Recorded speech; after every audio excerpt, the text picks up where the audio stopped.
marché à votre dimension?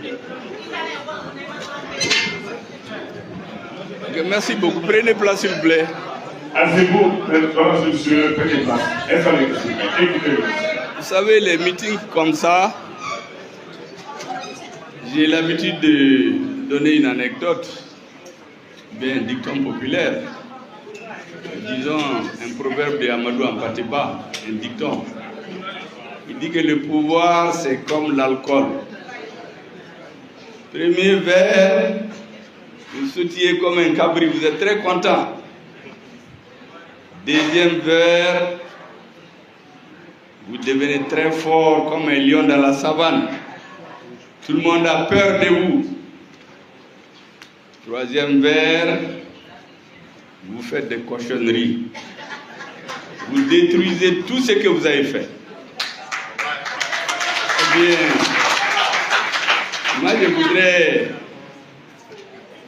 malgré les applaudissements et les mots bienveillants des sympathisants parmi vous et les hommes de presse qui analysent, vous dire que moi je ne prends pas l'alcool. Donc j'ai les pieds sur terre. Je n'ai pas pris le premier verre, encore moins le deuxième ni le troisième. C'est pour cela que tout ce qui m'est adressé comme mot très flatteur, je dois avoir l'honnêteté de le dire que ça réussit parce que j'étais dans une équipe. Ça réussit parce que nous travaillons en symbiose. Et cette équipe avait un chef. Et moi, j'étais dans l'équipe. Cette équipe avait des participants.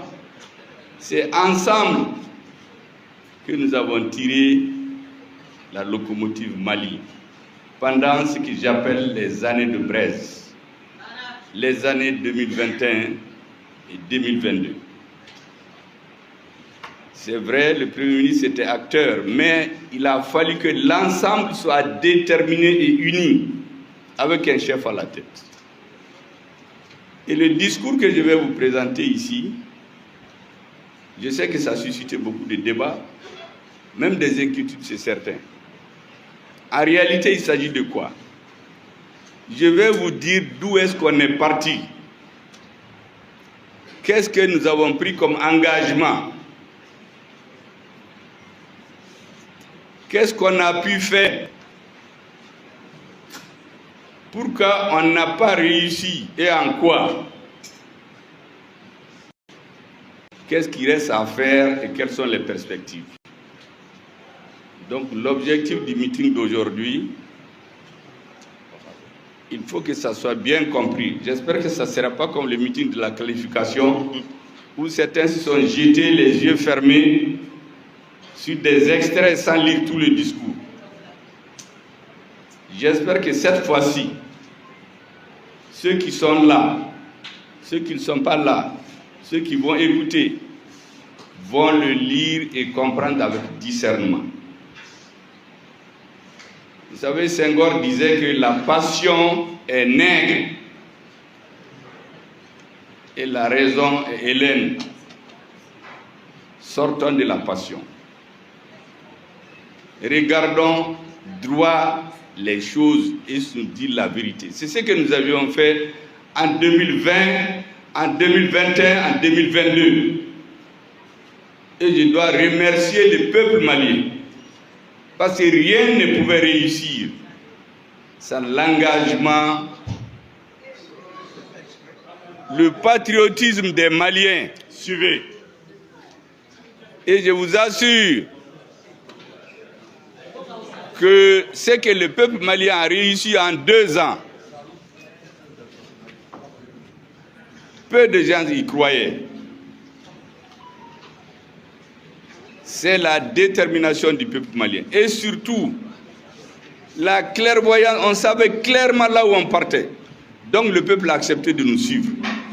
Quand le peuple comprend où est-ce qu'on va, il suit. Il supporte les difficultés. Qu'est-ce que le peuple malien n'a pas supporté? Mais tant qu'il croyait à ce que nous faisions, les critiques des uns et des autres n'étaient pas audibles. Je souhaite donc qu'aujourd'hui, tout ce que je vais dire soit analysé. Il y aura même des répétitions avec beaucoup de sang-froid et de raison.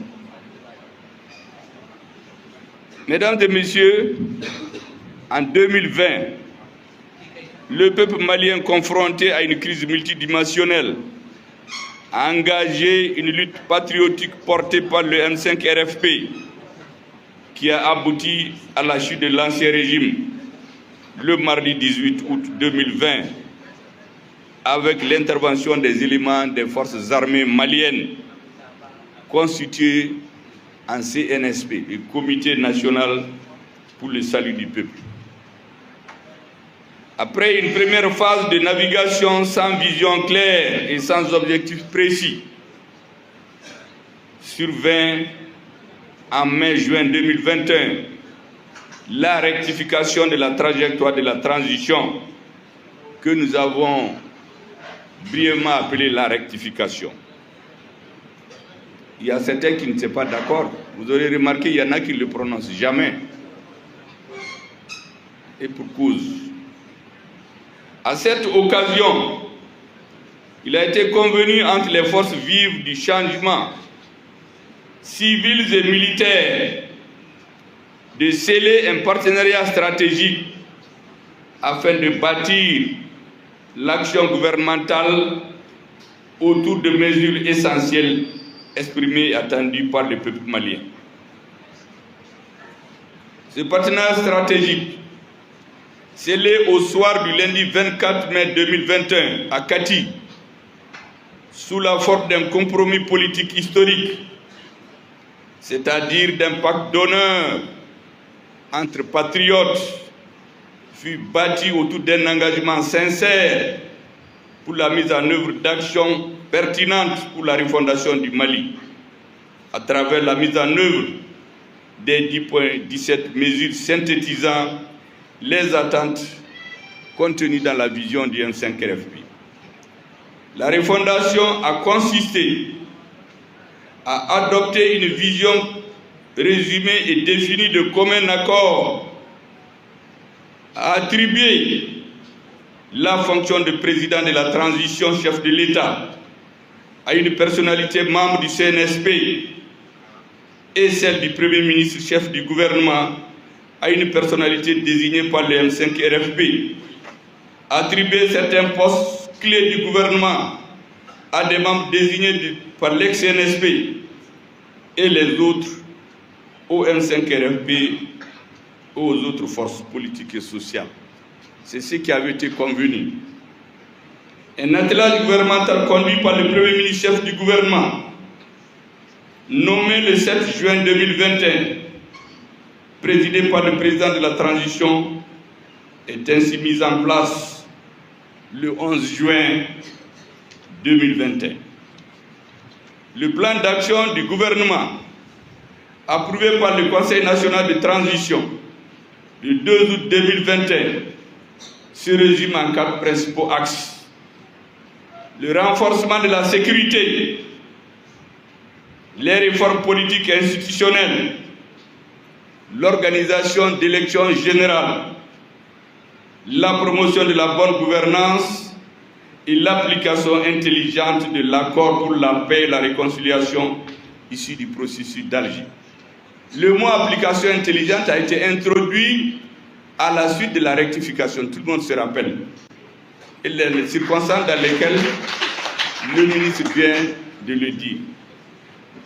D'ores et déjà, à cela s'est ajoutée la mise en œuvre des recommandations des assises nationales de la refondation, tenues sur une base inclusive et participative du 11 au 30 décembre 2021, avec la participation de 84 700 délégués des communes jusqu'au niveau national, dont 2200 délégués des Maliens établis à l'extérieur.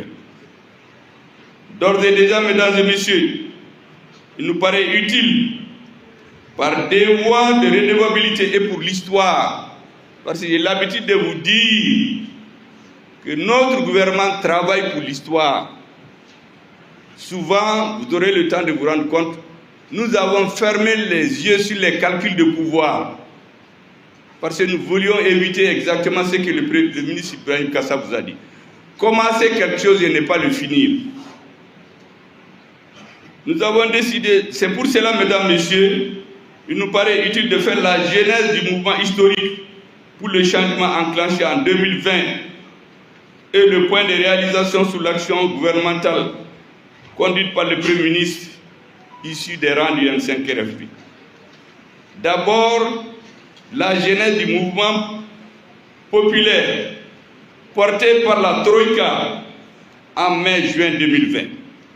En effet, les organisations sociales, civiles et politiques, les personnalités et d'autres patriotes maliens réunis au sein de la Troïka, EMK, Espoir pour le Malikoura, la CEMAS, les partisans regroupés, les partisans de l'imam Mahmoud Diko et le FSD, dirigé par Soumaïla Cissé et moi j'étais son intérimaire, qui s'est engagé dans la lutte pour imposer le changement au régime de notre ancien président Feu Ibrahim Boubacar Keïta, exprimait des demandes précises lors de la première conférence de presse tenue le 30 mai 2020. Ainsi, dans une déclaration liminaire, la Troïka est arrivée aux conclusions ci-après. Je cite, « Au regard de ce qui précède et de l'impérieuse nécessité de sauver notre nation d'un péril certain, les trois organisations ont décidé de lancer un appel patriotique à tous les Maliens de l'intérieur et de la diaspora pour 1. Une grande mobilisation pour le sursaut national afin de faire face à une gouvernance chaotique et prédatrice au risque de partition programmée du pays, aux atteintes graves aux principes républicains et démocratiques, notamment la confiscation du vote des citoyens. Deuxièmement, la reconstruction des forces armées de sécurité, mieux recrutées, mieux formées, mieux équipées, dignes d'un État protecteur de ses citoyens et des institutions. 3. La préservation de l'intégrité territoriale du Mali, de son unité et le plein exercice de sa souveraineté sur toute l'étendue du territoire national. 4.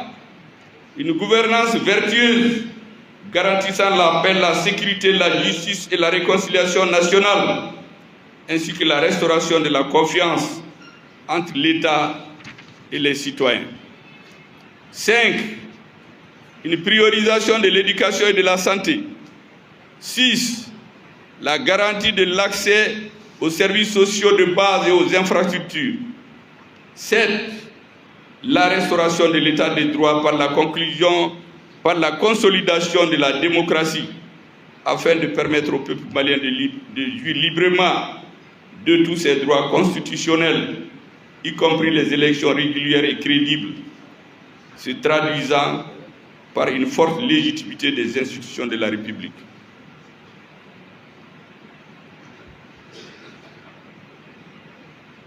« 8. La mise en œuvre de toutes les actions nécessaires pour la libération de l'honorable Soumaïla Cissé, chef de file de l'opposition républicaine, et de toutes les personnes enlevées et injustement privées de leur liberté. 9. Un rassemblement des forces vives de la nation afin de créer les conditions d'une union sacrée autour de l'idéal d'un Mali uni, prospère et respecté à travers la rupture avec le système actuel et l'avènement de la 4e République. La réalisation d'un tel objectif exige la démission du président Ibrahim Boubacar Keïta et de son régime, dont la gouvernance a mis en danger de dislocation notre pays, notre nation. Nous appelons le peuple du Mali à un grand rassemblement qui aura lieu à Bamako le 5 juin 2020 à 14 h à la place de l'indépendance. Fin de citation. C'était donc ce qui a été écrit dans notre propos liminaire. Mesdames et messieurs, à l'évidence, la satisfaction amorcée le 18 août de ces demandes majeures qui étaient à la base de la jonction des forces vives de la Troïka devenue M5 RFP et les représentants des forces armées maliennes, FAMA, est progressivement et amplement constatée depuis la rectification de la trajectoire de la transition amorcée en mai-juin 2021. Mais avant, le Mali a passé par une première phase de navigation à vue, sans objectif clair, pilotée par des acteurs, présidents de la transition et premier ministre de la transition, étrangers à la lutte héroïque du peuple malien et portés par le M5 RFP. Étrangers aussi au risque que les membres du CNSP ont pris pour parachever la lutte du peuple. Et la proposition, mesdames et messieurs, et la proposition de mise en œuvre des 10 points de cette mesure formulée et soumis à l'ancien président de la transition Bandao en début 2021 n'avait pas reçu de suite favorable. Finalement, à l'occasion de la rectification de la trajectoire de la transition, il a été convenu entre les forces du changement, le M5 RFP et l'ex-CNSP, de bâtir l'action du gouvernement autour de ces mêmes mesures essentielles exprimées par le peuple malien qui, je vais citer comme suit, sont premièrement la lutte implacable contre la corruption, deuxièmement la réduction du train de vie de l'État, la transparence et la redevabilité à tous les niveaux. Aujourd'hui, nous sommes en train de faire la redevabilité. D'énormes ressources pourraient être ainsi affectées à la satisfaction de la demande sociale pour freiner la paupérisation croissante et la hausse insupportable du coût de la vie. 2. De véritables poursuites judiciaires contre les commanditaires, auteurs et complices des tueries et exactions contre les victimes de la crise. 3. En petit 1, l'audit du patrimoine immobilier de l'État, cadastre et des collectivités territoriales. Petit 2, l'audit des ressources publiques allouées à certains départements ministériels, services stratégiques et projets de développement. 4. En petit 1, l'organisation des assises nationales de la refondation pour aboutir à un large consensus national sur les grandes préoccupations de la nation. Petit 2, la conclusion d'un pacte de stabilité sociale, sécuritaire et de croissance afin d'aboutir à une trêve globale, politique, sécuritaire, syndicale, sociale et économique et créer un climat d'apaisement, de sérénité et de confiance mutuelle. Cette stabilité permettra de consacrer les énergies et les ressources de la nation à la lutte contre le terrorisme et la conduite consensuelle de la paix. Petit 3, les opérations politiques, les réformes politiques et institutionnelles nécessaires à la refondation. Grand 5, la révision consensuelle et inclusive de la Constitution dans le respect de l'article 118. Vous vous rappelez que dans l'article 118 de l'ancienne Constitution, il était dit qu'il ne peut pas y avoir certaines réformes, notamment la révision de la Constitution, tant qu'une partie du territoire est occupée.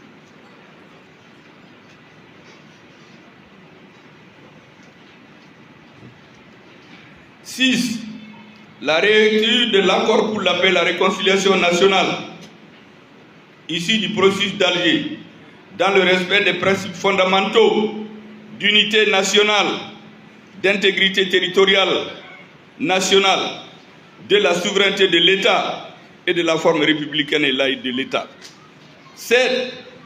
La mise en place d'un organe unique de gestion des élections, tel que réclamé unanimement par la classe politique et la société civile, 8.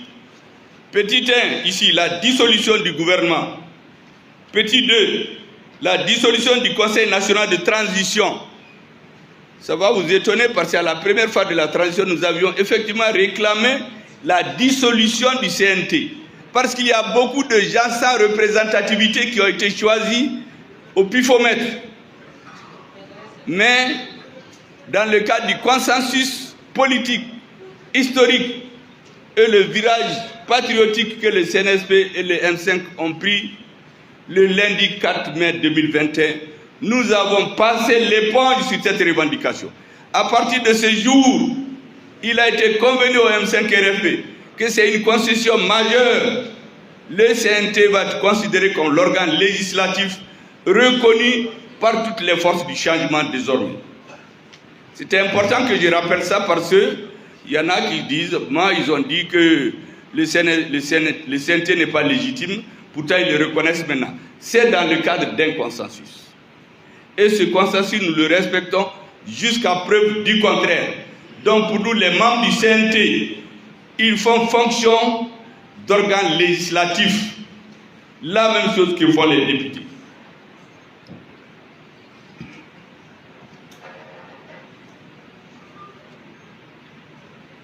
La dissolution de son remplacement par un organe respectueux des lois est plus légitime. La fin de la répression des manifestants, des arrestations abusives et extrajudiciaires, des faits du prince contre les populations démunies, comme les démolitions d'habitations. 10. Petit 1, la création de conditions sécuritaires pour le retour de l'administration et la fourniture des services sociaux de base et l'organisation des élections libres et crédibles. Petit 2, le respect de la durée de 18 mois pour la mise en œuvre des tâches prioritaires et celles qui ne seront pas exécutées dans ce laps de temps devraient être transférées à des équipes plus légitimes et ce en stricte conformité avec les conclusions et les résolutions des Assises nationales de la refondation, à la mise en œuvre desquelles tous les acteurs politiques et de la société civile seront préalablement engagés avant les élections générales. Les autorités de la transition se sont attelées avec une volonté inébranlable, une détermination obstinée et sans faille à la réalisation et à la satisfaction de toutes les demandes et attentes ainsi exprimées.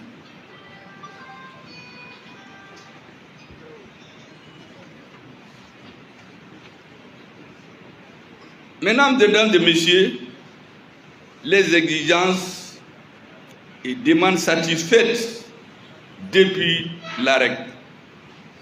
le début de la rectification. Les demandes exprimées depuis les grandes mobilisations de 2020 ayant été synthétisées en 10,17 mesures, le gouvernement a mis en priorité les assises nationales de la refondation pour réactualiser, les partager avec le maximum de Maliens et les rendre réalisables en leur attribuant un caractère exécutoire. Dans un environnement caractérisé par la multiplicité des priorités, défense, sécurité, paix, diplomatie, alimentation, éducation, énergie, emploi, infrastructure, réforme politique, institutionnelle, administrative, dans un environnement donc où il y avait toutes ces priorités, l'engagement du gouvernement de mettre en œuvre les recommandations des ANR a été traduite par l'adoption du cadre stratégique de la refondation de l'État et de ses plans d'action par décret du 10 août 2022, assurant ainsi le caractère exécutoire des résolutions des assises. L'objectif général du cadre stratégique de la refondation vise à assurer un véritable processus de refondation du Mali avec la mise en œuvre progressive des recommandations des ANR à travers 5 axes stratégiques qui sont: axe 1, gouvernance, réforme politique et institutionnelle; axe 2, défense, sécurité, paix, réconciliation et cohésion sociale; axe 3, croissance économique et développement durable; axe 4, capital humain, genre et inclusion sociale; axe 5, jeunesse, sport, culture, artisanat, tourisme et construction. Mesdames et messieurs, je vais faire une partie de l'économie de tous ces actes-là. Je pourrais les développer un à un. Comme ce document sera transmis, je vous prie de le tirer chacun et le lire attentivement pour qu'il n'y ait pas d'interprétation fallacieuse de ce que nous voulons dire. Juste pour une économie de temps, il y a certains chapitres que je vais sauter dans la lecture. Mesdames et messieurs, après avoir cité ces axes qui sont développés, je voudrais dire que le gouvernement s'est employé sous l'autorité du président de la transition. Je précise, parce que vous savez, en Afrique, quand les gens ne s'entendent pas, on ne veut plus parler d'eux. C'est ce qui a amené certains à vouloir effacer le nom du premier de l'histoire.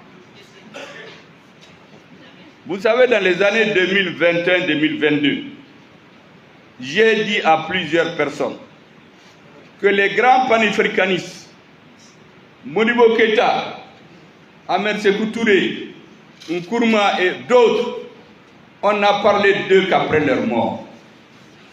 Mais Assimi Goïta est chanté au Nigeria, en Afrique du Sud, dans le monde entier. Mais Assimi Goïta travaillait en équipe.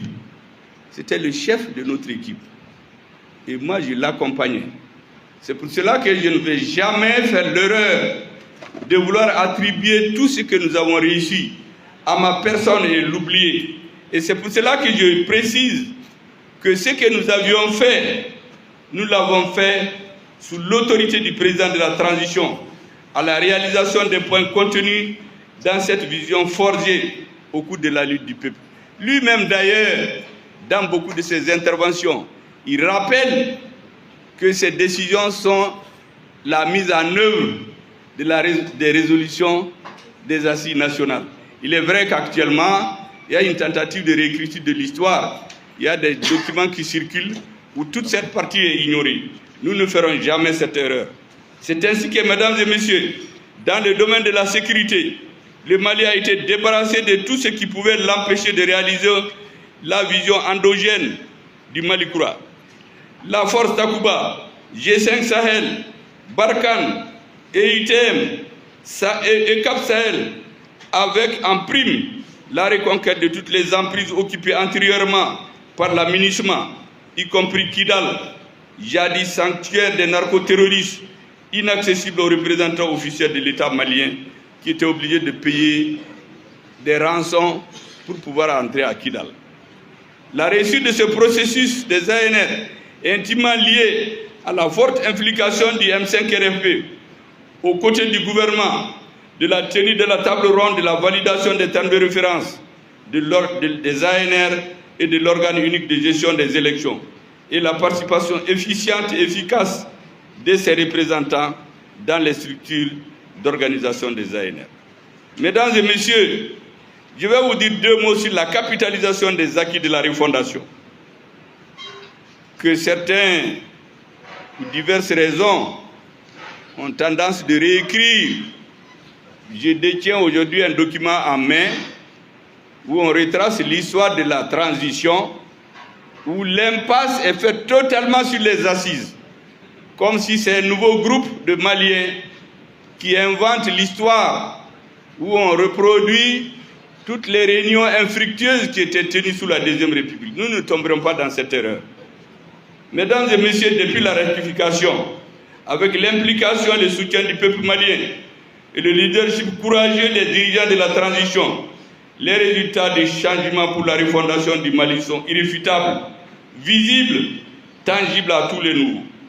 Les réformes politiques et institutionnelles dont notamment l'élaboration de la nouvelle constitution, l'opérationnalisation de l'organe unique indépendant de gestion des élections, les réformes dans le domaine de la justice, de l'éducation, de la santé, des infrastructures, de la culture, de la citoyenneté, du système des valeurs, l'économie avec la reprise des différents secteurs stratégiques en main.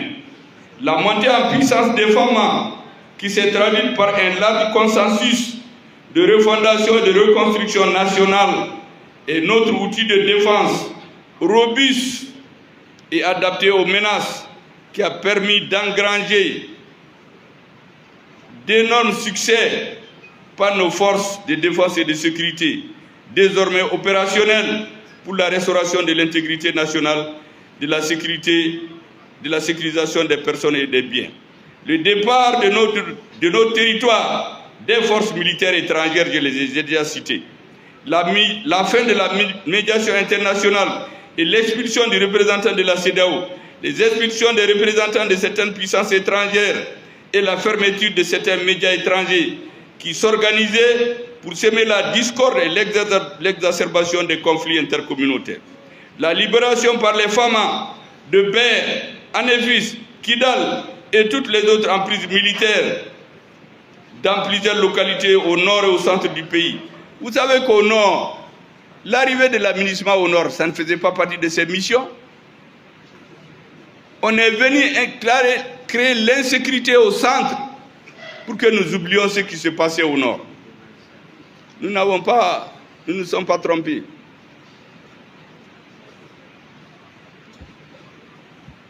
Le recouvrement de la souveraineté du Mali au plan national, au plan international, notre pays a dénoncé au plus haut niveau, notamment à la tribune des Nations Unies, le double jeu, le double langage, la duplicité et les appréciations à géométrie variable de la France vis-à-vis du Mali. Depuis 2022 juillet, le Mali a en vain demandé solennellement la tenue d'une session spéciale du Conseil de sécurité de l'ONU afin d'exposer les preuves irréfutables des activités de sponsoring des mouvements terroristes au Mali et au Sahel par la France. L'installation du gouverneur de Kidal et la sécurisation de l'administration officielle par les éléments des FAMA et non des complices désignés par les terroristes.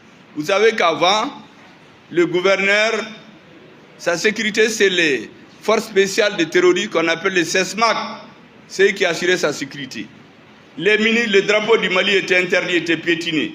Les ministres, pour aller demander l'autorisation, ils pouvaient aller à l'aéroport faire toute la journée.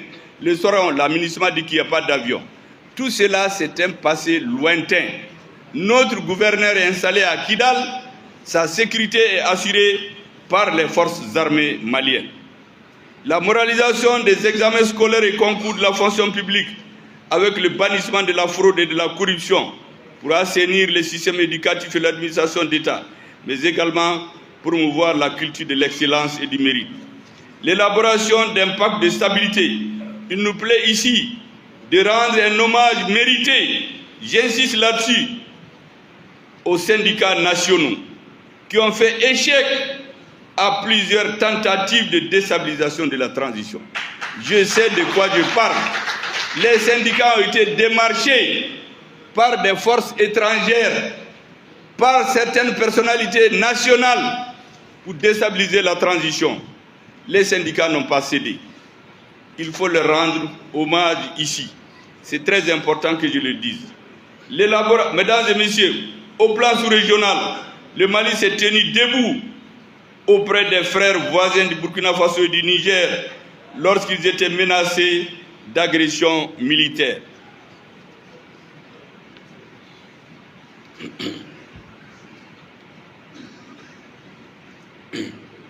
Au plan sous-régional, j'ai dit déjà au plan régional, notre pays s'est résolument engagé au cœur de l'intégration sous-régionale, matérialisée par la mise en place de la Confédération des États du Sahel, avec le Mali, avec le Burkina Faso et le Niger. Au plan international, la voix du Mali résonne fort et écoutée dans toutes les arènes.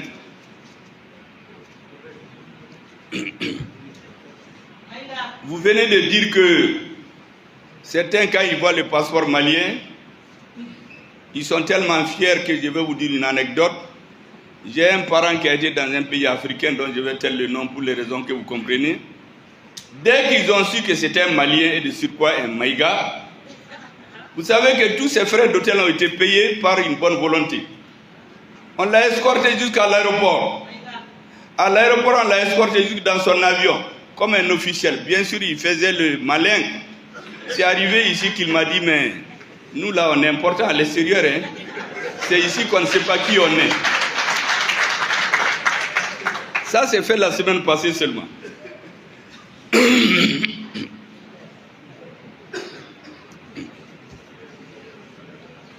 Au regard de ces grandes avancées, mesdames et messieurs, le peuple malien peut se convaincre que la refondation voulue par lui est résolument en marche à travers une vision comprise et acceptée par les citoyens, déterminée, résiliente, basée sur un plan d'action progressivement mis en œuvre avec la naissance de la 4e République dans une union sacrée pour un Mali debout et digne.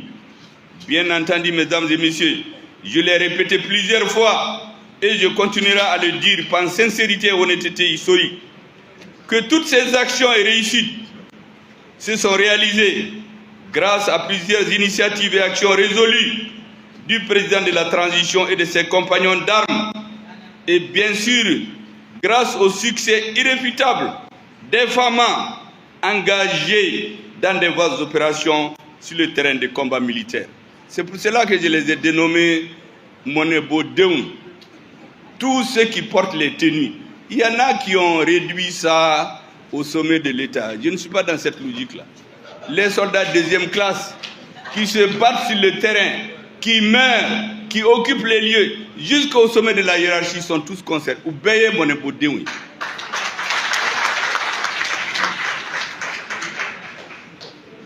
Mesdames et messieurs, maintenant je vais vous parler brièvement parce que Noum-Togo vous a dit on donne 40% aujourd'hui en plus des 50 qu'on avait donnés. Les 50 sont des ressources stratégiques.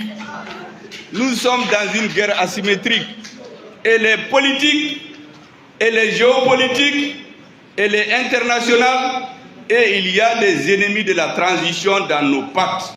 Même dans cette salle, il y en a qui sont venus pour écouter, enregistrer, aller rendre compte. Mais c'est pourquoi je parle fort, pour qu'ils entendent très bien. Je voudrais donc parler des tentatives, des difficultés et des tentatives de déviation et de tripatouillage dans la marche de la transition. Mesdames et messieurs,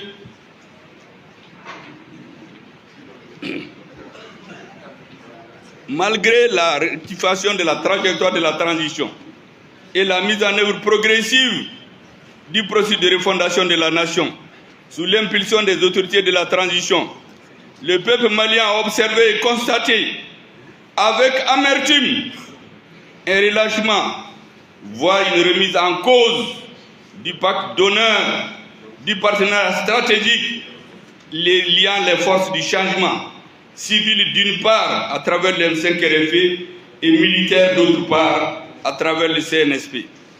Cette situation sera plus tard exploitée par certaines forces politiques hostiles et des militaires pourtant liés par le partenariat stratégique pour tenter d'affaiblir et déstabiliser le Premier ministre et le M5RFP qui ont fort heureusement, ils sont restés vigilants et ont mis les intérêts supérieurs du peuple au-dessus des considérations politiciennes et personnelles. Le prix à payer a été les multiples démissions que vous avez vues. Je n'ai pas besoin de m'attendre là-dessus. Et des scissions ourdies au sein du mouvement. Vous en savez plus que ce n'est écrit d'ailleurs.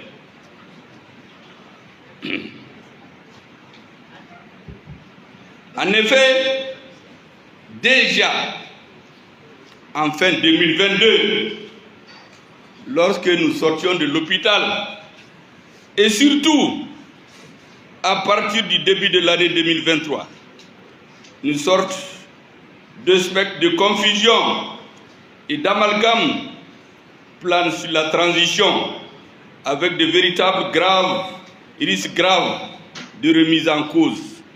Ainsi, je vais en parler de façon non limitative parce qu'il y a des choses qui doivent être gardées pour l'avenir. Ainsi donc, nous avons assisté médusé dès le 8 juin 2023.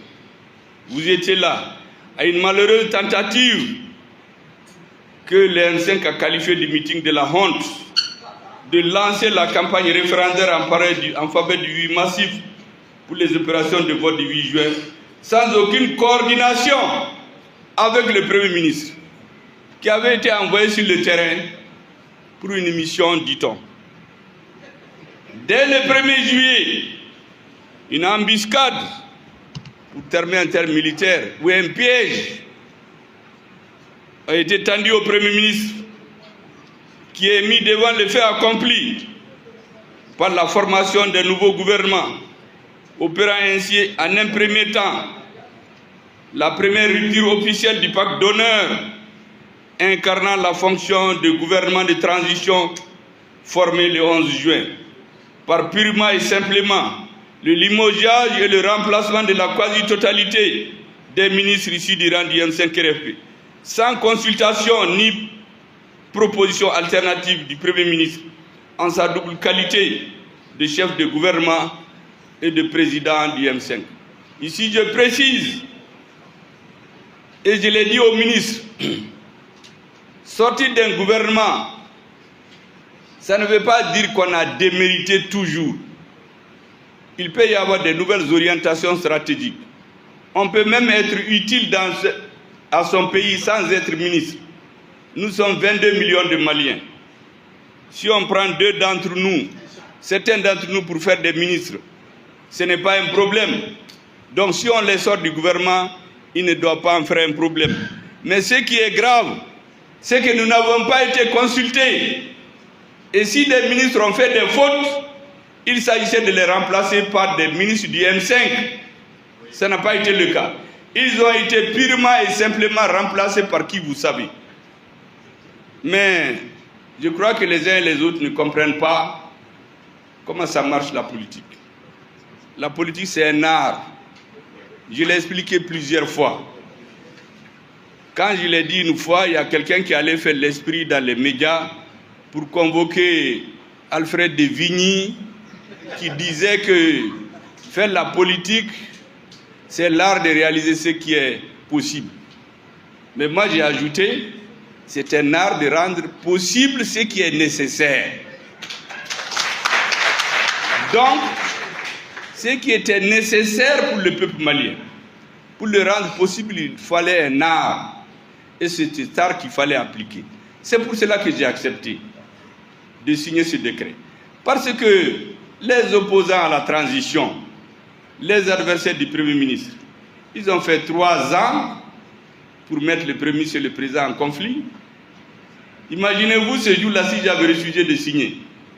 Le conflit allait éclater tout de suite dans le bureau du président.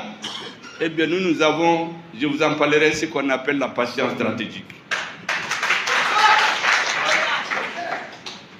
Mesdames et messieurs, alors que l'élection présidentielle pour mettre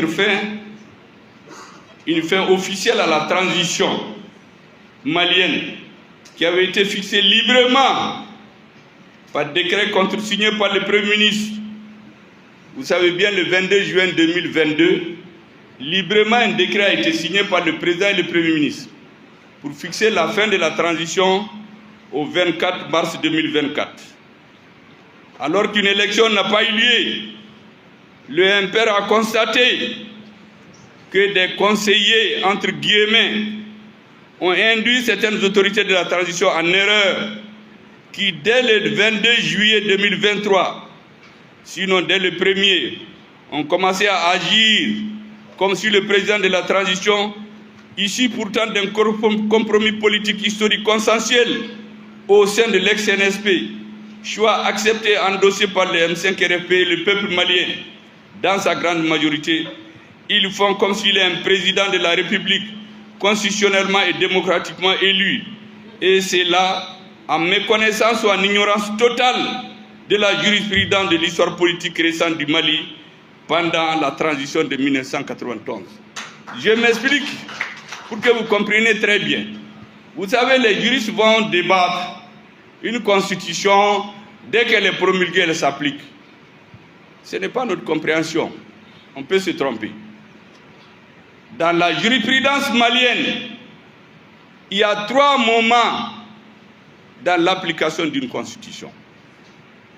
En 1991, On a voté la Constitution le 12 janvier 1992. Le président l'a promulguée le 25 février 1992. Mais elle n'est rentrée en fonction qu'après l'élection du président de la République qui a été investi le 8 juin 1992. Au Mali, il n'y a pas de président de la République. Il y a un président de la transition choisi consensuellement. J'ai dit à certains ministres qu'aucun Malien n'a voté pour élire un président de la République. Au Burkina et au Niger, c'est les assises qui ont donné le titre de président de la République au président de la transition. Ce n'est pas le cas au Mali. Donc des conseillers qui traînent leurs bosses avec tous les régimes, qui sont dans les couloirs, qui croient qu'on est au deuxième verre déjà, ne vont pas nous faire peur. J'ai tenu à le leur dire. Parce que nous ne trichons pas avec l'histoire et le Mali. Et la peur qu'on veut s'aimer chez les Maliens, nous ne l'avons pas au ventre. Parce que si vous avez peur vous avez la peur, vous ne pouvez rien faire de grand. Vous n'allez pas dire la vérité. En Bambara, on dit que si votre ami ne vous dit pas la vérité, il faut payer vos ennemis pour vous dire la vérité. Moi, je considère que je suis un ami du président. C'est pourquoi je dis cette vérité. Mesdames et messieurs, aujourd'hui, c'est le lieu pour moi de rappeler quelque chose que j'ai déjà dit. C'est-à-dire la Constitution de la Troisième République, votée le 12 janvier 1992, promulguée le 25 février 1992, mais qu'elle n'a commencé à être appliquée et à produire ses effets qu'après l'élection du président de la République, investi le 8 juin 1992. Aujourd'hui, la nouvelle constitution de juillet 2023 ne peut ni politiquement ni juridiquement s'appliquer parallèlement et concomitamment avec un autre texte ou loi fondamentale de la République. Une constitution ne peut pas exister avec une autre loi. Si la constitution est appelée, donc il n'y a plus de sainteté, il n'y a plus de comment on l'appelle, il n'y a plus de charte. Il ne faut pas qu'on fasse la main. Nous sommes des ingénieurs. Une maison là, vous construisez, si vous faites des faussetés dans les calculs, la maison tombe. Ceux qui sont en train d'induire les autorités en faute là, ils ont tort face à l'histoire. Le peuple malien a de la mémoire. Mesdames et messieurs, aujourd'hui, en agissant ainsi, la charte de la transition, qui n'existe que par rapport à la Constitution de la Troisième République et au coup d'État du 18 août, ne pourrait donc juridiquement s'appliquer et donc deviendrait caduque et inopérante, faisant disparaître toute base juridique aux institutions en cours. Vous savez ceux qui ont infiltré la transition, qui vont chuchoter aux oreilles ce qui est bon à savoir. Voilà là où ils nous ont amenés. Si on suit leur logique, le CNT n'a plus de base légale. Donc c'est amené un conflit politique. Nous ne sommes pas d'accord et nous devons le dire. Si les Maliens n'acceptent pas, ben nous allons constater. Nous ne sommes pas Dieu, mais nous avons le devoir de dire la vérité. Ce n'est pas le cas. La charte de la transition, elle emprunte les dispositions de la Constitution de la commune de la Troisième République. Donc elle continue de s'appliquer mutatus mutandis. Je crois que je me suis fait bien comprendre. Faut-il rappeler avec détermination et résolution que le président de la transition est issu d'un consensus de l'ex-CNSP. C'est le CNSP qui a dit au comité stratégique du M5 RFP qu'il va désigner un d'entre eux pour être président de la transition. Qui vont désigner un d'entre eux pour être ministre de la Défense, un d'entre eux pour être ministre de la Sécurité. Nous avions dit qu'il n'y a pas de problème. Ça, c'est des domaines militaires que nous laissons aux militaires. Les autres postes, plus certains postes, vont être répartis entre les M5 et RFP. C'est ce qui a été convenu le 24 mai 2021. C'est important que je le rappelle ça. C'est pourquoi je dis que le président est issu d'un consensus entre le CNSP d'une part et du comité stratégique d'autre part. Pourquoi? Parce que c'était les deux forces qui ont opéré le changement. Les autres étaient par terre. L'histoire c'est comme ça. On n'a jamais vu des forces politiques qui ont échoué et qui viennent dicter à la nouvelle République, au nouvel État, comment il doit se conduire. Mais s'ils pouvaient faire quelque chose, le régime n'allait pas tomber.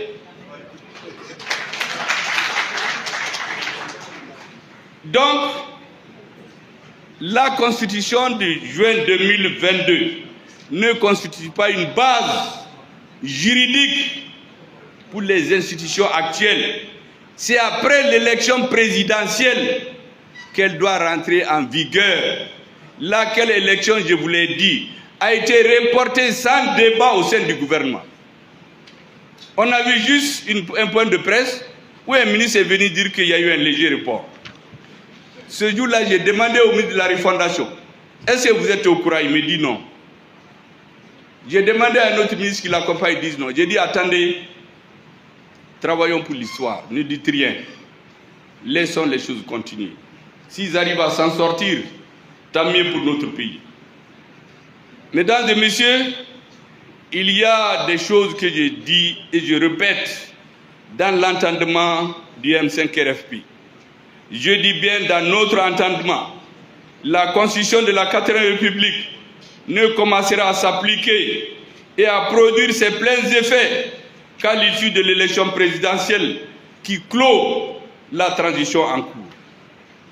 D'ores et déjà, il est déplorable que plusieurs questions majeures de la gestion gouvernementale ont été traitées par surprise en mettant le Premier ministre devant les faits accomplis, sans aucun débat au sein du gouvernement, notamment la prorogation de la durée de la transition, la réorganisation territoriale, la gestion de la crise énergétique, la tentative infructueuse et malheureuse du 8 juin, où il fallait organiser le meeting qu'on appelle le meeting de la honte. Est-ce que vous savez que les préparatifs de ce meeting se tenaient à Koulouba? Il y a des gens qui participent à ces réunions, qui signent des papiers pour montrer que la primature était là. Personne ne les a mandatés. Et ils ne rendent compte à personne.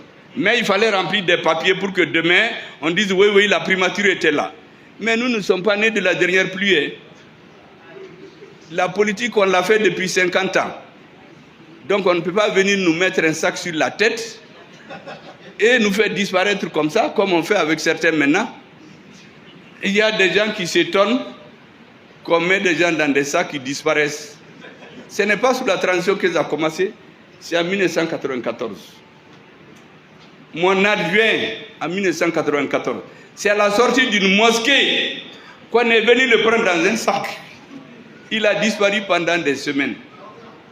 Et quand on l'a libéré, on lui a dit de démissionner du MPR. Donc ces pratiques-là, qu'on ne vienne pas nous dire que ça a commencé sous la transition. Ça a commencé il y a longtemps. Mais c'est des pratiques qui ne sont pas normales.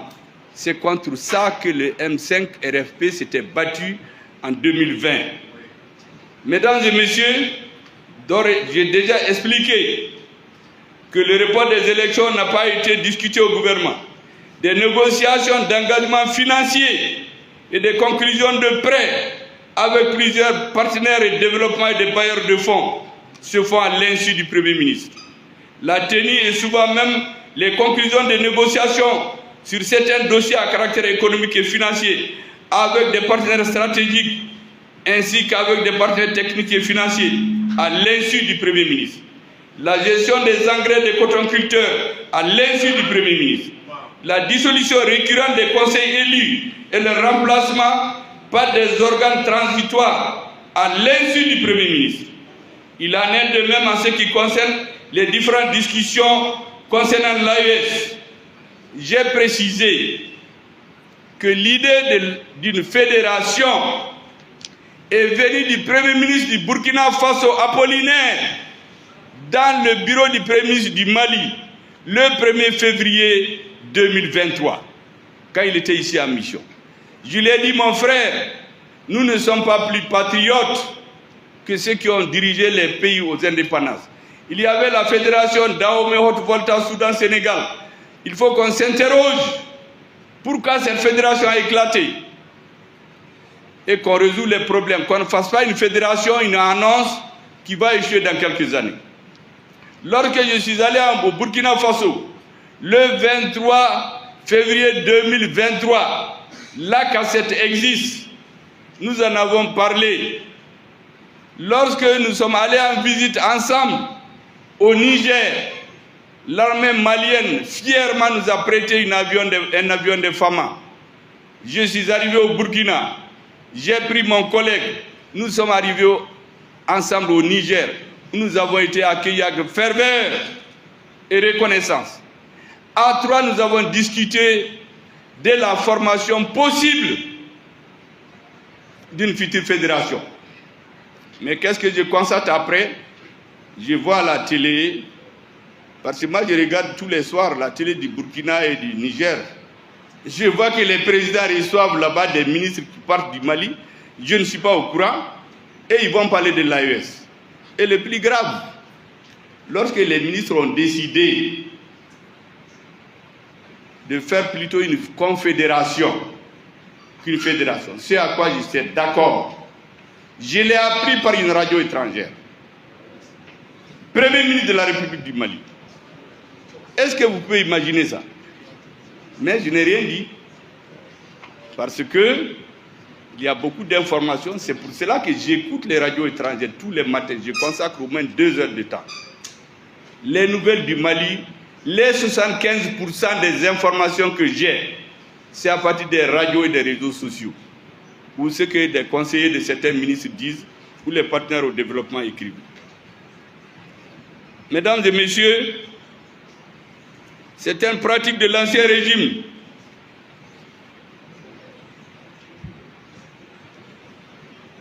Que le peuple malien a pourtant dénoncé pendant la lutte du M5-RFP et qui jure avec les intérêts supérieurs des Maliens, se multiplient à travers des arrestations extrajudiciaires. Nous avons particulièrement déploré ce type d'actes dont les membres du comité stratégique du M5-RFP ont été victimes. Je voudrais ici saluer, féliciter pour leur courage le doyen Bouba Kramoko Traoré. Il a été arrêté à côté des bureaux du Premier ministre, renvoyé à la police, mis dans un violon comme un vendeur de drogue à 79 ans. Tout cela, c'était pour énerver le Premier ministre. Avant lui, des débats politiques sont normaux. Des camarades ont quitté le M5-RFP. Ils ont créé leur mouvement qu'ils appellent der M5-RFP. Bon, je n'en ai pas les qualificatifs, vous savez ce que j'ai dit il y a longtemps. Et il y a quelqu'un au M5, ils font des disputes entre eux, ce qui est normal en politique. Et brusquement, on prend Abdelkader Maïga, on le met en prison. Qu'il aurait manqué du respect ou atteint à la dignité d'un autre responsable de l'autre tendance. Mais en fait, c'est parce qu'Abdelkader avait la réputation d'être proche du Premier ministre. Mais ce que j'ai dit à beaucoup de monde, moi j'ai une façon de travailler qui n'est pas comme les autres. Hein. Les gens du MPR le savent. Les 95% des hommes et des femmes qui sont avec moi aujourd'hui, y compris beaucoup d'entre vous, n'ont rien à voir avec le MPR. C'est dans la lutte qu'on s'est connus. Bouba Kramoko Traoré et Kader Maïga étaient dans EMK. Au début du M5-RFP, il ne se passait pas une réunion, on ne croisait pas le faire avec moi. Mais un jour, je l'ai déjà dit, nous sommes allés rencontrer l'ancien président. Et ce jour, j'ai rendu compte avec la verve nécessaire, la conviction requise, j'ai rendu compte des exigences du M5-RFP. Et j'ai donné les réponses attendues par le M5-RFP. Quand on est sorti, voici le Bouba Traoré qui m'invectivait toujours, qui me prend par la mimi. Dogo, Bikonin Sonye. Et quand je suis devenu Premier ministre, je l'ai immédiatement pris dans mon cabinet. J'ai dit, doyen, ton rôle c'est de coudre le tissu M5. Ceux qui sont fâchés là, qui critiquent le Premier ministre, qui tapent sur lui, va les voir. Je suis prêt à aller chez chacun d'entre eux, discuter. Il en était très heureux. La suite, ça ne s'est pas tenu parce qu'on s'est mis à vilipender le Premier ministre dans les médias, en disant qu'il a usurpé son poste. Alors que son poste est issu d'un débat d'une élection qui a duré 3 heures de temps. Sur 6 candidats, il a été retenu. Mais certains disent non, c'est un usurpateur. On ne le reconnaît pas. Kader, c'était la même chose. Au début, il disait, parce que j'avais un rôle qui n'était pas le leur. Mon rôle, c'était de maintenir la cohésion du M5-RFP. Parce que chaque tendance qui quitte, ça nous affaiblissait. Et eux, ils étaient remontés contre certaines intrigues. Donc Kader était tout le temps fâché. Ils ont commencé même à me soupçonner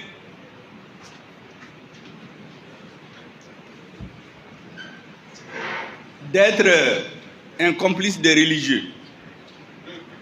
Un jour, je l'ai appelé chez moi. J'ai dit, Dogo, comme on dit en Soraï Kaino,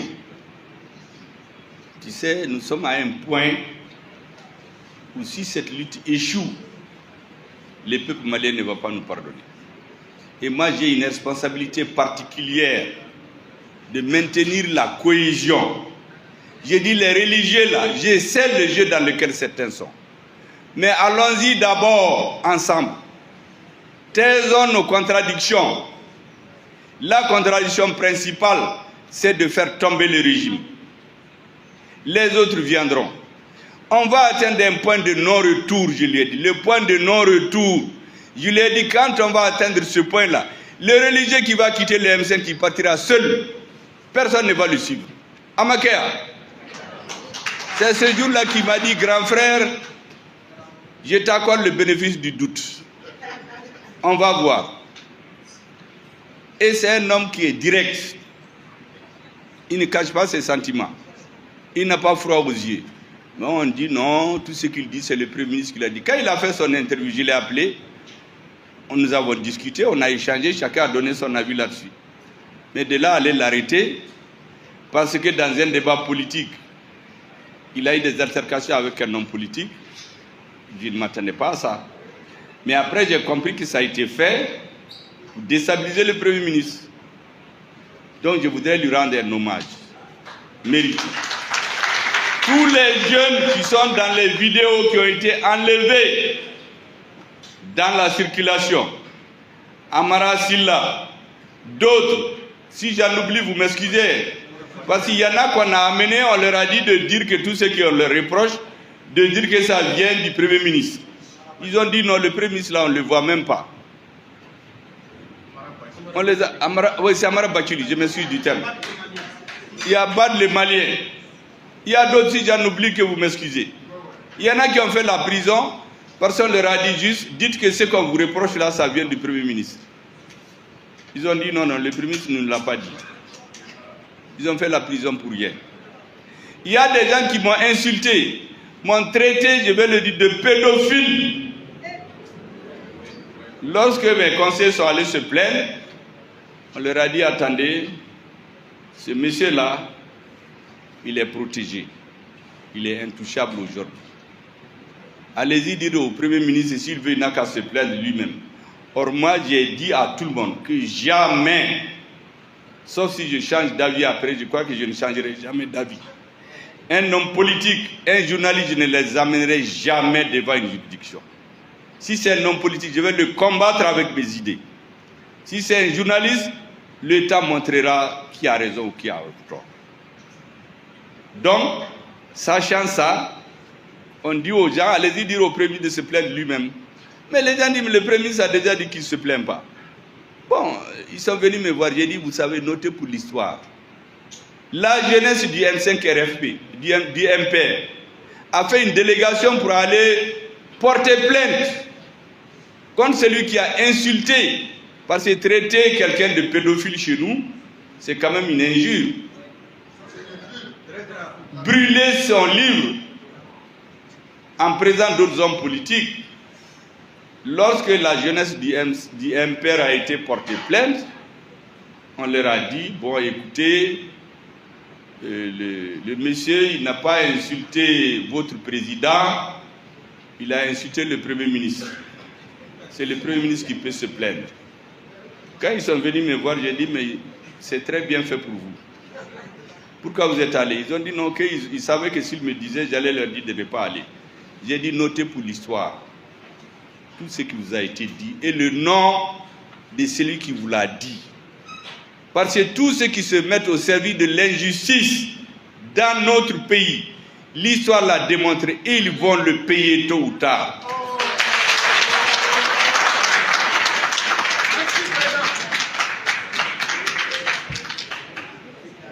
Je sais que tout pouvoir politique, quand il s'installe, il a besoin de la justice, il a besoin des forces armées de sécurité.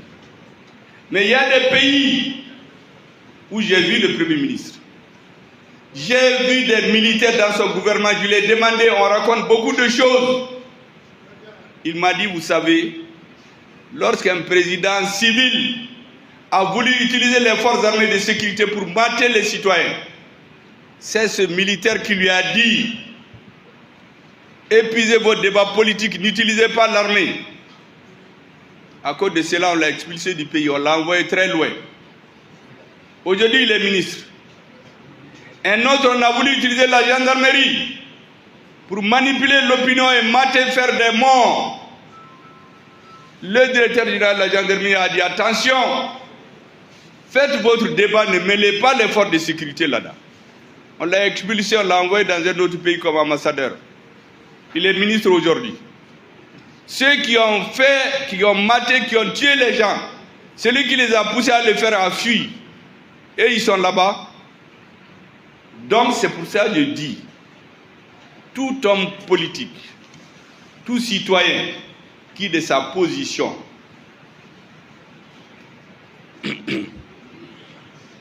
pour faire plaisir à des individus, brime, viole les droits constitutionnels de notre citoyen, il est appelé à répondre un jour ou l'autre. Faites attention.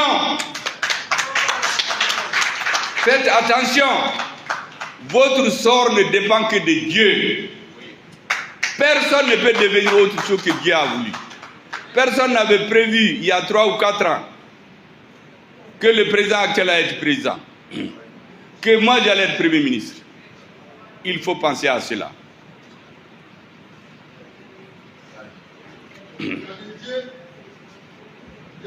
C'est pour cela que je dis, vous savez, quand j'ai vu que l'injustice commençait et ces dérives commençaient à prendre pied de jour en jour, j'ai dit souvent aux ministres, ils peuvent témoigner, ils m'écoutent. Je leur ai dit, mesdames et messieurs, dans un pays, il y a Dieu, il y a le peuple et il y a les lois. Quand on n'est pas d'accord, les lois, on les change. On ne fait pas l'arbitraire. Ce n'est pas parce qu'on est dans des postes de responsabilité qu'on fait ce qu'on veut. Je l'ai dit plusieurs fois quand j'ai vu qu'il y a des ministres qui avaient commencé à faire du n'importe quoi. Parce que je vais vous dire, il y a certains qui ont dit que le Premier ministre là n'est rien. Et ça a été rapporté. Je les ai appelés, j'ai dit, il ne faut pas le dire. Parce que quand on est à un certain niveau de responsabilité, tout ce que vous faites, tout ce que vous dites est su par le peuple. Et c'est pour cela que j'ai dit à tout le monde, je me lance même un avertissement, un conseil de jeunes frères et de petits frères, d'amis, de retenir qu'il y a l'agenda des hommes et il y a l'agenda de Dieu. C'est l'agenda de Dieu qui va s'imposer. Ce n'est pas celui des hommes. Que tout le monde entende, ce n'est contre personne. C'est pour tout le monde. Et je dis au M5, ne cherchez jamais à humilier un citoyen. Ne mentez jamais. Respectez toujours le premier responsable. Vous pouvez le critiquer suivant la loi sans faire des injures. Ça, c'est ma position. Et donc, mesdames et messieurs, nous avons particulièrement déploré des types d'actes dont ont été victimes les membres du comité stratégique et ceux que je viens de citer. Il faut aussi souligner, pour le déplorer, le dénoncer, le condamner, le retour progressif de l'infiltration rampante de ceux qui avaient déclaré observer une position, disent-ils, neutre, ou de ceux qui avaient combattu ouvertement l'avènement du renouveau, et ça donne à un sabotage et à une déstructuration depuis l'intérieur du processus de la refondation, dans le but de mettre en cause l'esprit, la vision, les acquis du changement. Certains ne se cachent même plus ouvertement et ils sont soutenus ouvertement par des responsables de la transition que nous connaissons, que vous connaissez. Il y a des gens qui sortent, qui traitent le Premier ministre de tous les noms d'Israël. Des gens, on a des vidéos, qui dans d'autres vidéos insultaient la transition, disaient qu'elle devait tomber en 2021, en 2022, mais qui aujourd'hui sortent pour dire le contraire. Ils insultent.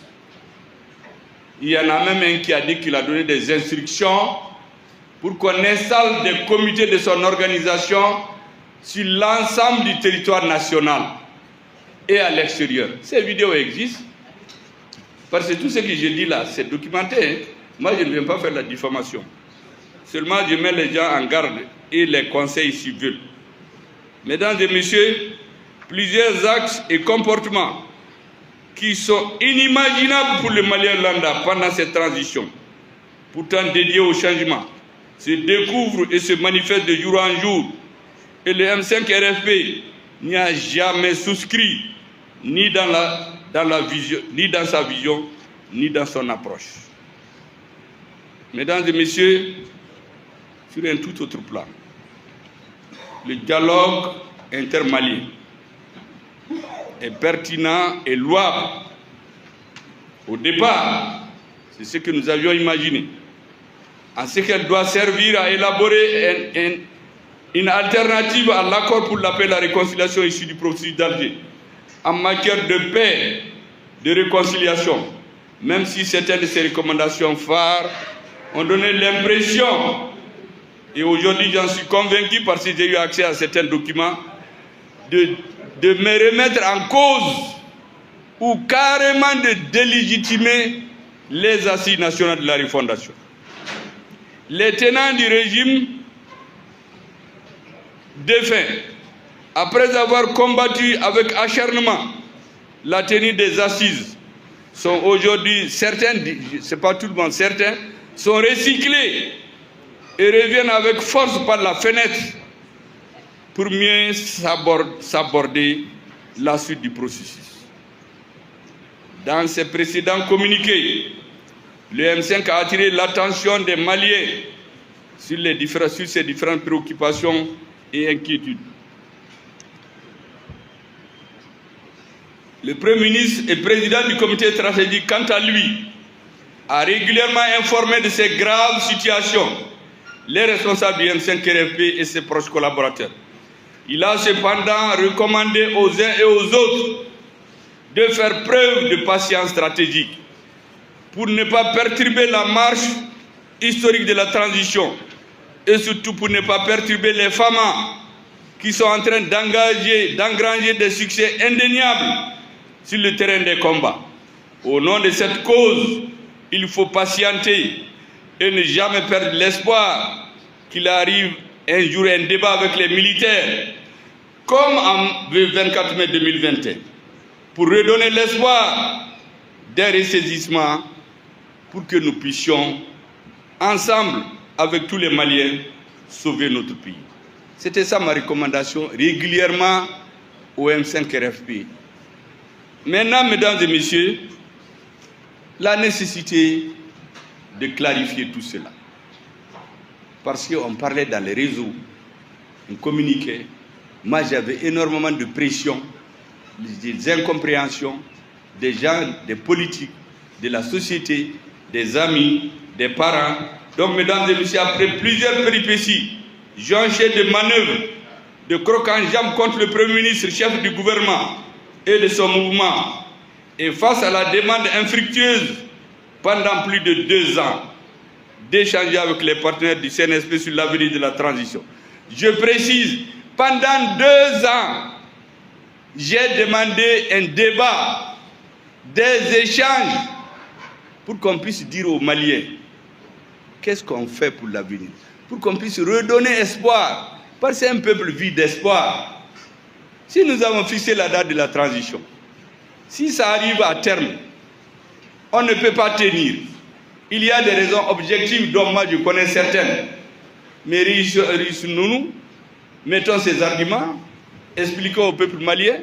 L'expérience a montré que le peuple malien, lorsqu'il comprend ce que ses dirigeants font, il est prêt à accepter tous les sacrifices.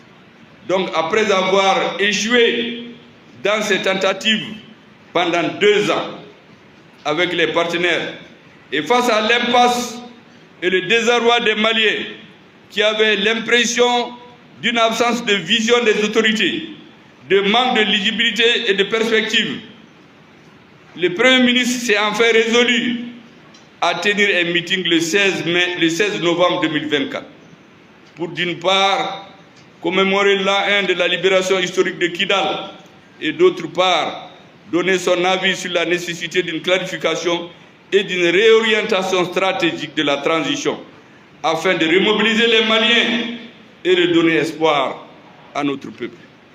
Ce meeting avait pour but d'une part de magnifier le rôle des femmes dans la réussite de la transition, dans leur mission régalienne de rétablissement de l'autorité de l'État, avec notamment la récupération de Kidal, et d'autre part, sensibiliser les partenaires stratégiques au sein de la transition.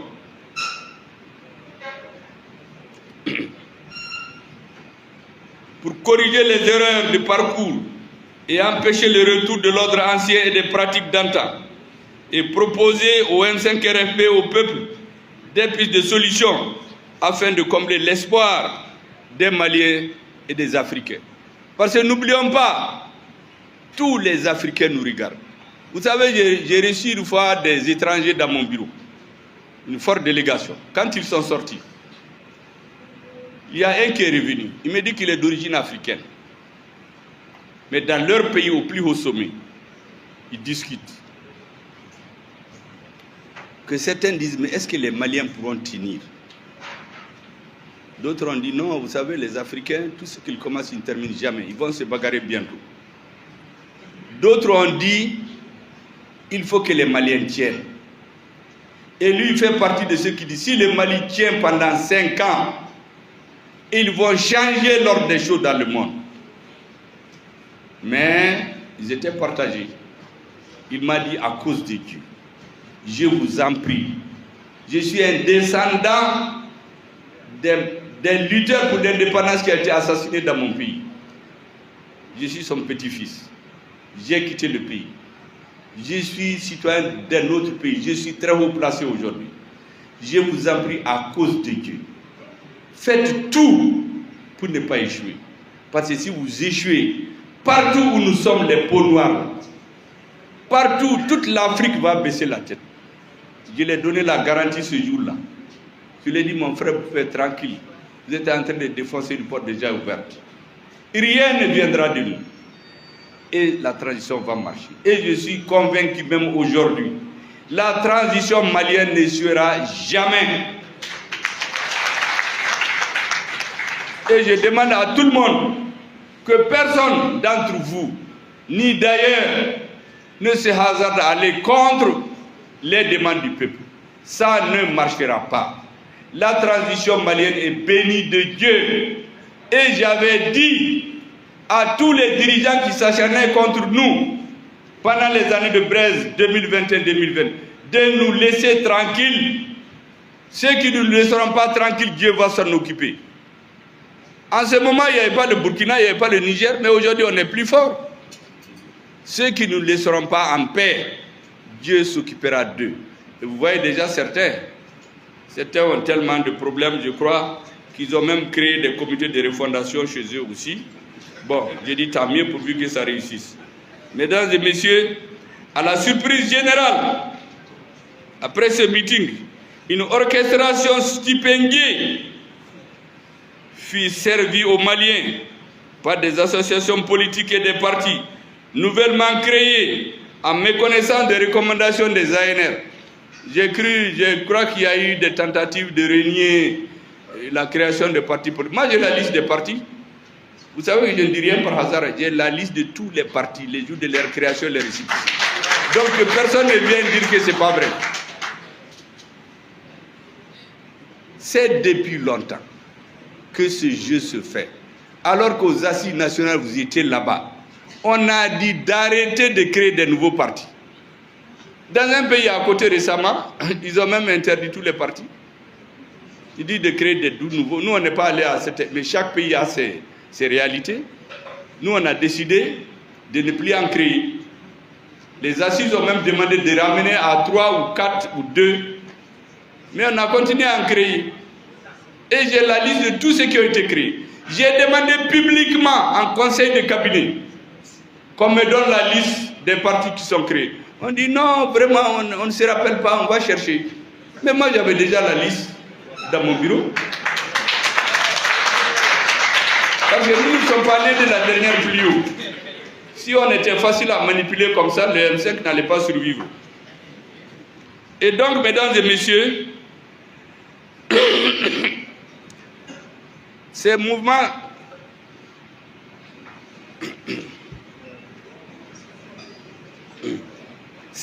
qui se sont créés en méconnaissance des recommandations des assises, avec comme sponsor des militaires.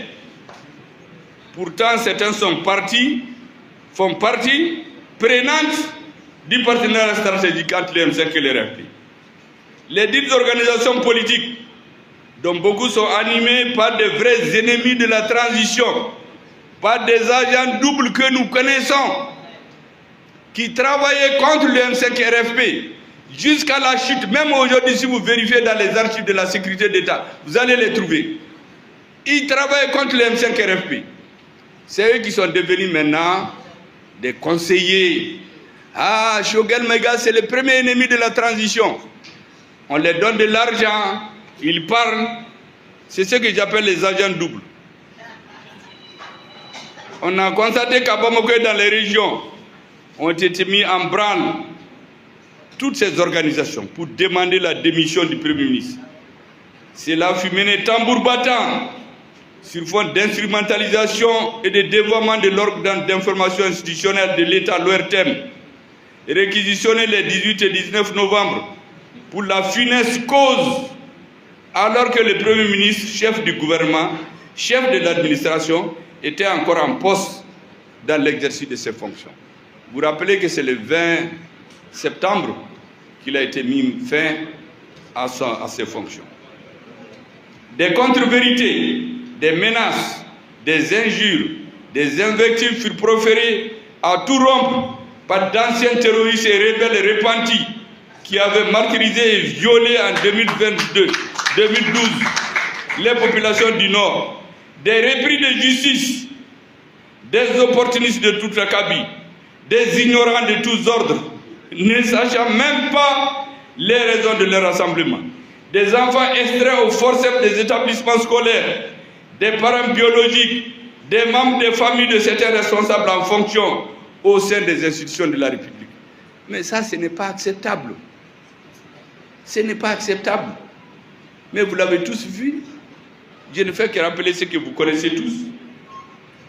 Mesdames et messieurs, ce remue-ménage fut suivi du limogeage du Premier ministre le 20 novembre 2024 et la nomination immédiate le 21 novembre d'un nouveau Premier ministre militaire de son État, anciennement ministre d'État, ministre de l'administration territoriale et de la décentralisation, porte-parole du gouvernement, qui forme illico presto, sans attendre, un gouvernement le 22 novembre, sonnant ainsi définitivement le glas du pacte d'honneur du 24 mai 2021 entre le M5 RFP et l'ex-CNSP. La rupture officielle du M5 RFP et les membres de l'ex-CNSP est ainsi consommée. Vous avez tous assisté à ce spectacle qui n'honore pas, de mon point de vue, le Mali. Pour l'intérêt supérieur de la nation, le M5 aurait souhaité que cette séparation se fasse sans tentative d'humiliation, dans le respect et la reconnaissance des énormes services rendus à la patrie, afin de préserver l'image que le Mali projette sur l'Afrique et dans le reste du monde. Mais auparavant, des longs mois durant, de façon insidieuse, certaines forces politiques font véhiculer l'idée selon laquelle, je cite, le président de la transition doit limoger sans ménagement le Premier ministre, qui ne sert plus à rien d'ailleurs. Certains disaient même qu'il est atteint de sérénité. D'ailleurs, sa tête ne fonctionne pas depuis qu'il a quitté l'hôpital. Tout cela a été dit pendant des mois, ici au Mali.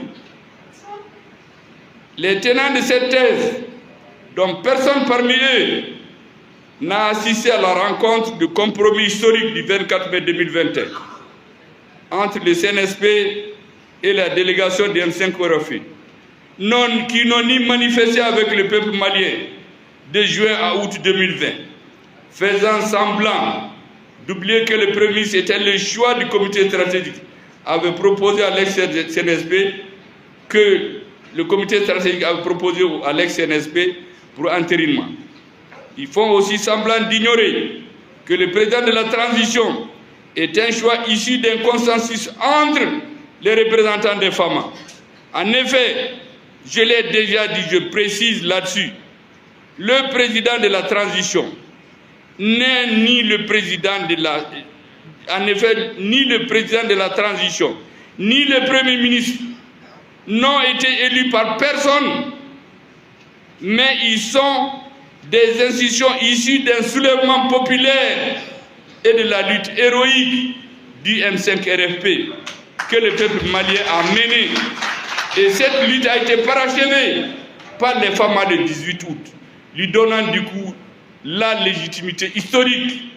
Tous les nouveaux organes de la transition sont issus de ce consensus entre le M5 RFP et l'ex-NFP pour pouvoir prendre en charge les différentes revendications du peuple malien insurgé.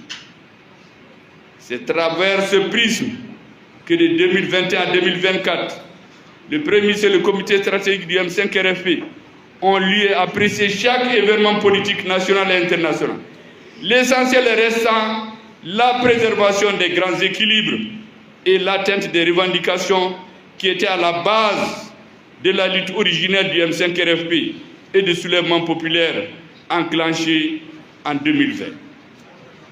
Cette lecture irréfutable et hautement patriotique, faite de compromis politiques, historiques et dynamiques, est à la base de ce que j'ai appelé tantôt la patience stratégique. Je l'ai expliqué, j'ai prié, j'ai commandé même auprès de certains membres du comité stratégique. Ils ont refusé, ils ont créé une scission parce que des militaires les entreprenaient. Même des courriers confidentiels envoyés au Premier ministre sont donnés aux dissidents pour organiser l'insoumission. Est-ce que vous pouvez imaginer ça dans un gouvernement? Mesdames et messieurs, faut-il rappeler que dès le départ, dès juin 2021, d'éminentes personnalités membres du gouvernement de transition se sont opposées à la tenue des assises en organisant un atelier uniquement entre certains partis de la majorité du gouvernement déchu pour produire prétendument au nom des Maliens un document qui rejette toute idée de création d'un organe indépendant de la gestion des élections, a fortiori la tenue des ANR. Toutes choses qui étaient pourtant des revendications majeures du peuple insurgé. C'est bien que je vous explique. Dans le gouvernement, il y a des ministres qui se sont opposés dès juin 2021 à la tenue des assises. Qu'est-ce qu'ils ont fait? Ils ont réuni 35 partis de l'ancienne majorité. La réunion est présidée par un ancien militant des partis tombés. Le rapporteur, c'est un militant d'un ancien parti tombé. Le porte-parole, c'est un militant d'un ancien parti tombé. Et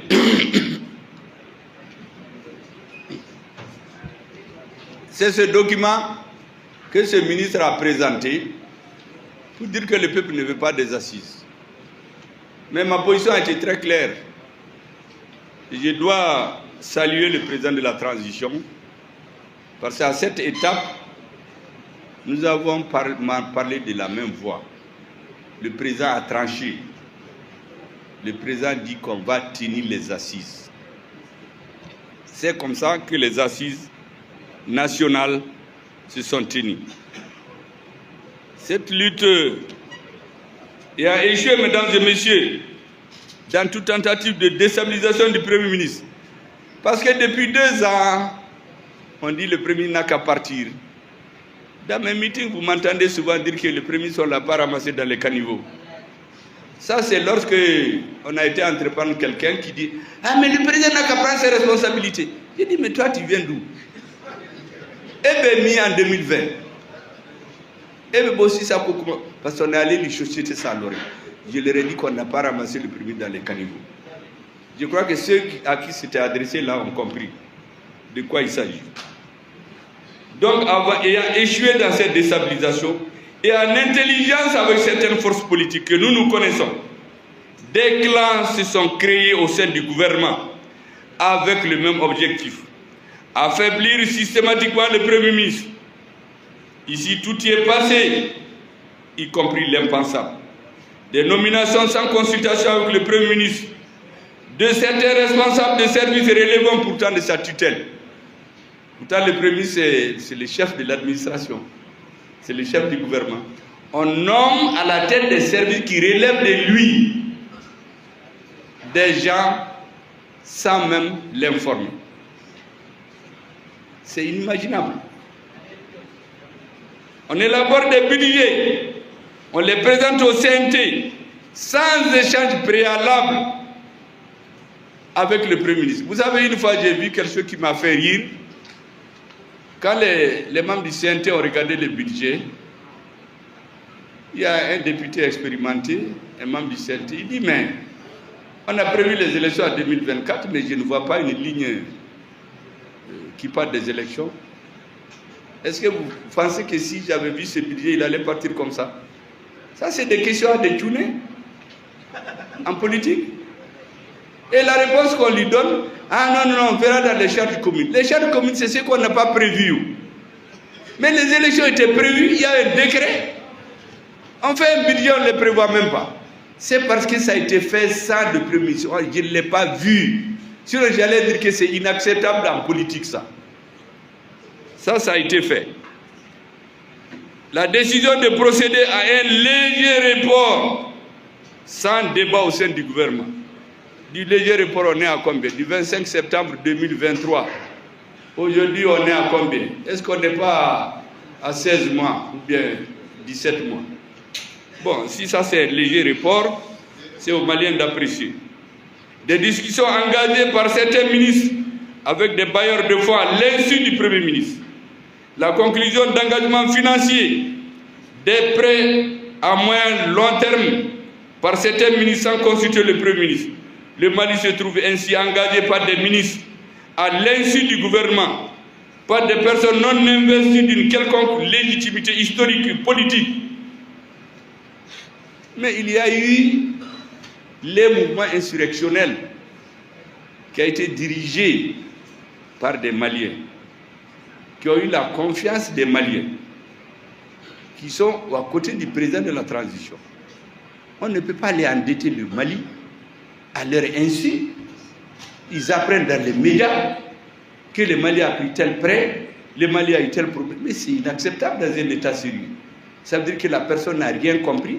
Et ceux qui font ça n'ont aucune légitimité historique ni politique pour le faire.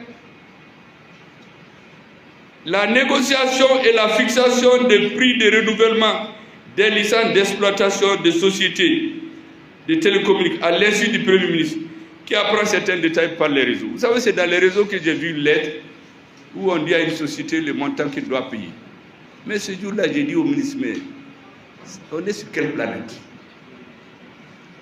On a dans un gouvernement, on a la chance d'avoir un Premier ministre qui est du domaine, qui a participé aux négociations pour l'octroi de la première licence.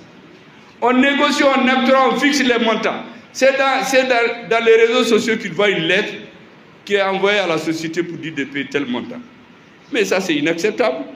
L'usurpation et la préemption de certaines missions et prérogatives du Premier ministre par des ministres commis à la tâche à son insu. La dissolution, le remplacement de certains organes élus et remplacés par des autorités intérimaires sans requérir l'avis du Premier ministre. La dissolution de certaines structures et l'arrestation de certains responsables et leaders politiques et leaders d'opinion à l'insu du Premier ministre qui est obligé de s'informer à partir des médias nationaux et étrangers. L'arrestation et l'incarcération des collaborateurs du Premier ministre à son insu, à côté de ses bureaux. Des attitudes de déviance envers du Premier ministre, même devant des partenaires étrangers à l'extérieur et au cours de certaines missions devant certaines... Vous savez, j'ai été à une mission à l'extérieur. Pendant qu'on était à la tribune, les ministres parlaient. Il y a un ministre malien, il avait son téléphone, il n'écoutait pas, il tapotait.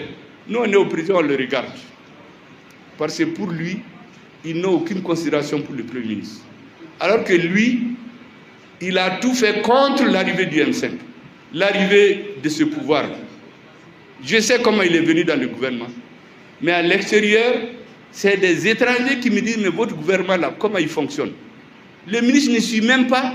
On a 3 premiers ministres au président qui sont en train de parler au Niger, et lui, il est en train de tapoter sur son téléphone.